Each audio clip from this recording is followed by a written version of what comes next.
Terima kasih Anda masih bersama kami. Bagi Anda yang baru saja bergabung, kami hadirkan kembali 3 berita utama hari ini. Terlibat tawuran dengan senjata tajam, belasan remaja di Medan ditangkap polisi. Satu pelaku positif narkoba.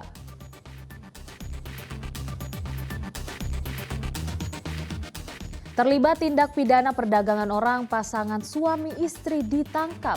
Mereka diduga sindikat perdagangan orang antar provinsi.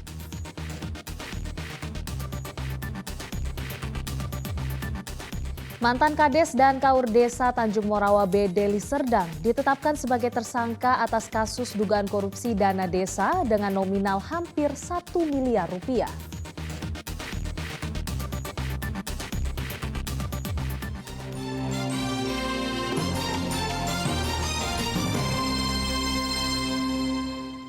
Mantan Kepala Desa dan Kepala Urusan Kaur Desa Tanjung Morawa B. Deli Serdang ditetapkan sebagai tersangka atas kasus dugaan korupsi penyalahgunaan anggaran dana desa tahun 2020. Akibat perbuatannya, negara mengalami kerugian hampir 1 miliar rupiah. Jeffrey Hamdani, Sarjana Hukum Islam. Kepala Desa Tanjung Morawa B, Kecamatan Tanjung Itulah Morawa. mantan Kepala Desa Tanjung Morawa B, Kecamatan Tanjung Morawa Deli Serdang yang ditetapkan sebagai tersangka atas kasus dugaan korupsi penyalahgunaan anggaran dana desa tahun 2020. Dalam korupsi ini, JH tidak sendiri. Ia juga dibantu oleh kaurnya berinisial CAT yang juga sudah ditetapkan sebagai tersangka. Modus yang digunakan JH dan CAT yaitu menarik anggaran dari rekening dana desa lebih dari 900 juta rupiah. Namun mereka tidak melaksanakan kegiatan yang sudah dianggarkan atau membuat kegiatan fiktif. Selain itu, kelebihan anggaran dari penghematan belanja kebutuhan desa sekitar 71 juta rupiah lebih juga tidak disetorkan kembali oleh JH dan CAT ke rekening dana desa. Akibat perbuatannya, negara mengalami kerugian hampir 1 miliar rupiah.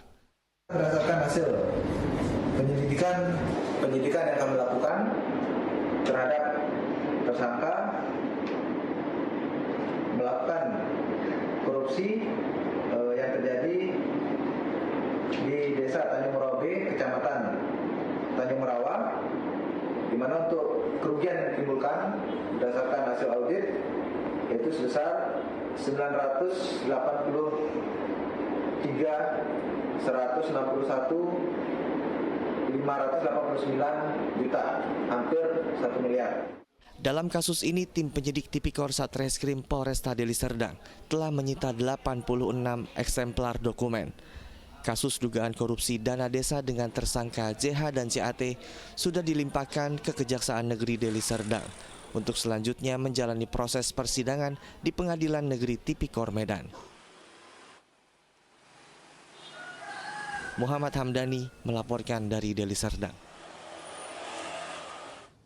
Konglomerat asal Medan Mujianto masuk dalam daftar pencarian orang. Terdakwa kasus korupsi dan tindak pidana pencucian uang TPPU sebesar 39,5 miliar rupiah kabur usai divonis 9 tahun penjara oleh Mahkamah Agung. Mujianto, konglomerat asal Medan sekaligus Direktur PT Agung Cemara Realty divonis 9 tahun penjara oleh Mahkamah Agung karena terbukti melakukan korupsi dan TPPU. Namun saat jaksa penuntut umum ingin menjalankan putusan MA dengan mengeksekusi pelaku, Mujianto justru tidak ada di rumah.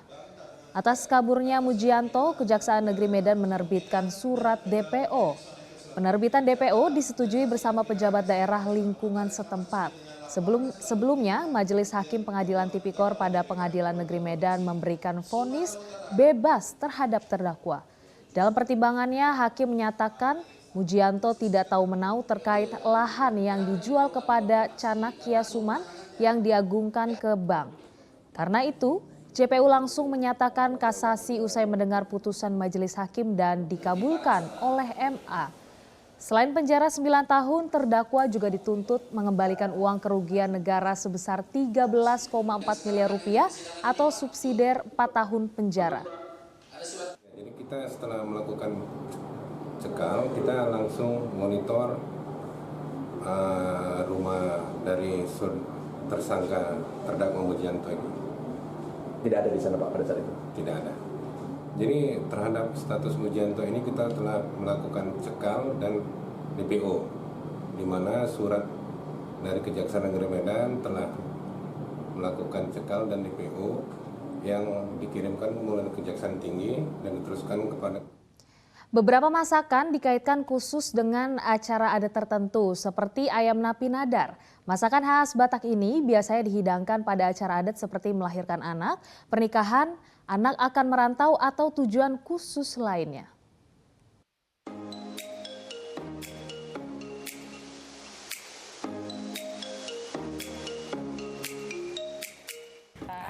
Mantap. Apa ini namanya, Kak? Ini ayam napi nadar, namanya ayam napi nadar. Salah satu makanan khas orang Batak.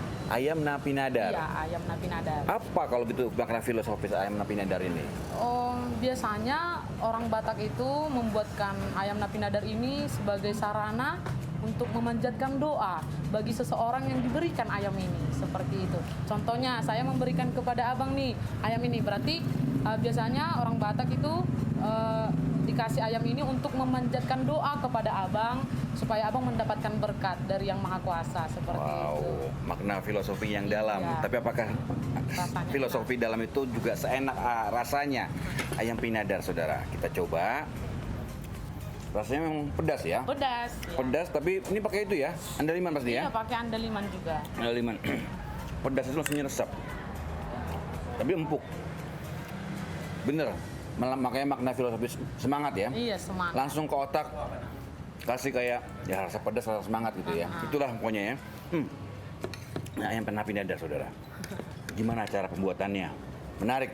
Kak Angel ya? Iya. Kak Angel akan menceritakan kepada kita bagaimana cara membuat ayam napi nadar. Ayo Kak. Oke. Lihat, Mbak. Ini bahan-bahan untuk membuat ayam napi nadar. Nah, ada di sini cabai yang udah kita rebus, ada kemiri yang udah kita goreng juga, ada bawang merah, bawang putih yang udah kita goreng juga, dan ini salah satu makanan khas orang Batak ya, andaliman dan ya? ada sedikit jahe. Nanti kita giling ini semua ya, menggiling tangan, tapi nanti ada sedikit rasa yang berbeda kalau kita menggilingnya pakai blender ya. Kalau digiling dengan tangan lebih enak rasanya kalau digiling dengan tangan.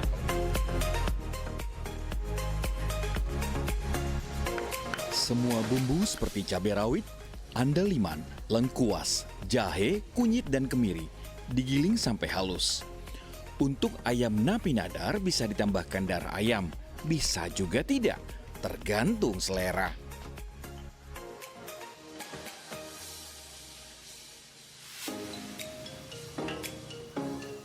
Setelah semua bumbu telah halus dan bercampur, kemudian ditumis hingga berwarna kecoklatan. Bisa juga ditambah daun jeruk atau jeruk nipis dan garam.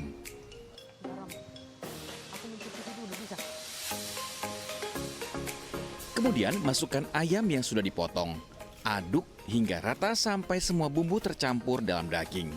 Setelah bumbu meresap, bisa juga ditambah kelapa parut yang telah disangrai.